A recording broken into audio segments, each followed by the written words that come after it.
এ ব্যথা আমার নয় শুধু একার, বিপ্লবী তিলোত্তমা করেছে অঙ্গীকার।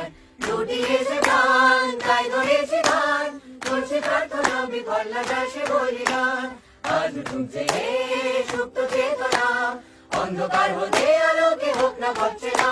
আর কবে আর কবে আর কবে আর কবে আর কবে আর কবে আর কবে চোখ মেলে তাকাবে।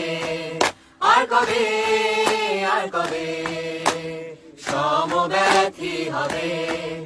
আর কবে মনটা হবে স্বাধীন। আর কবে ফের ঘুরে দাঁড়াবে। আর কবে কণ্ঠ শক্তি পাবে। আর কবে চিত্ত স্বাধীন হবে। আর কবে সিদ্ধ হবে হৃদয়। আর কবে শির উঠে দাঁড়াবে। আর কবে